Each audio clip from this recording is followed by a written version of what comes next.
This is one of those games for me that it seemed like every Saturn owner had at the time, and I think that this was one of my first rally games that I really got my teeth sunk into, and it sparked that passion of racing games in the 32-bit era for me. Sega Rally Championship was an arcade racing game at first, and I remember playing it in the arcades with that setup of the two screens and the car seat. And this machine seemed to be in most arcades at the time. It was everywhere, and then it was ported to the Saturn, and that's the one what I've been playing. There are 3 modes: arcade, practice and time attack, along with 2-player. Arcade mode is where you face opponents in the championship race. That includes 3 tracks and a bonus course if you finish in first place on the mountain race. Then there's practice mode, where you face one other driver on any course you pick, alongside time attack, what is basically the same but no opponents, and you try and beat your own score. There are 2 cars to start off with, is the Toyota Celica and the GT4 with automatic and manual transmission. The Celica is a bit more faster than the GT4, however the GT4 beats the Celica on the handling to balance the 2 cars out. Checkpoint. Easy right. Over jump. Easy left.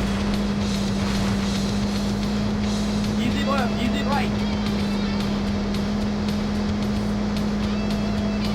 Very long, easy right, baby.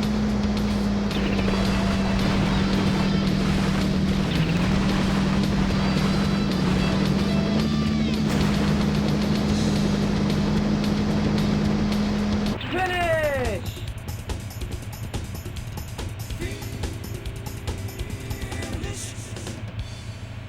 For the controls, they are simple and easy to use, with B being the accelerator, plus A and C can be used to brake. You can play in first or third, yet my preference was third. I found out that I started off in last place and I had to work my way up to first within the 3 tracks on arcade. I would say Sega Rally is more of a checkpoint racer than a racer where there is a time limit. I like that the cars felt different when the turf changes from mud to road to grass, and there are other rally cars on the road. Nevertheless, these kind of act like roadblocks, and if I hit them just a tiny bit, my car just slowed right down. What I discovered to be very irritating when trying to beat my own score. This game made it addictive to try and shave every second off my lap time. Also, there is a co-driver who has a personality as they give directions. Long, easy right, baby. Very long, easy right, baby. There are 3 different stages to start off with: desert, forest and mountain, and 1 more to unlock. Well, I quickly realised to be the hardest stage of them all, called Lakeside, by how narrow the roads are, and if you just tap the side of it just a tiny bit, your car slows right down to near enough a halt. And when I finished first place on this track, I realised there was a 3rd car that I unlocked, the Lantius Stratos. I might be butchering the name just a tiny bit here, although this only unlocks on normal difficulty and above.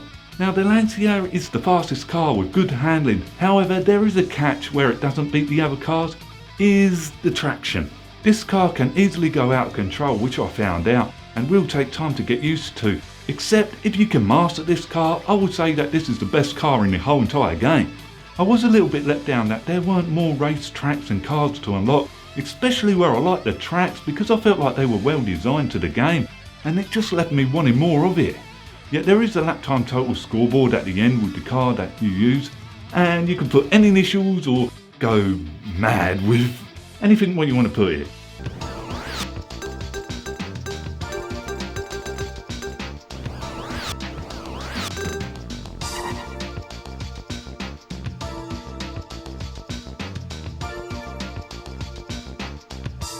And there is a recording replay where it sounds like Christopher Walken's narrating at the beginning, or that might just be me. The game over screen is kind of cool where it sings at you. Game over, game.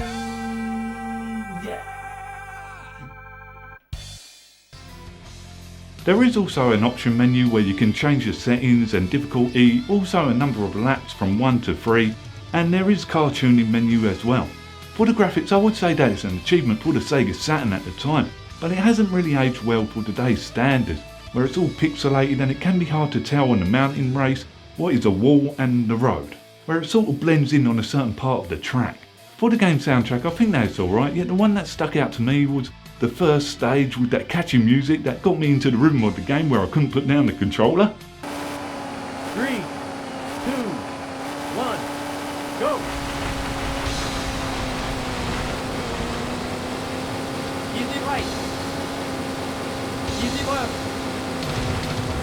Easy right.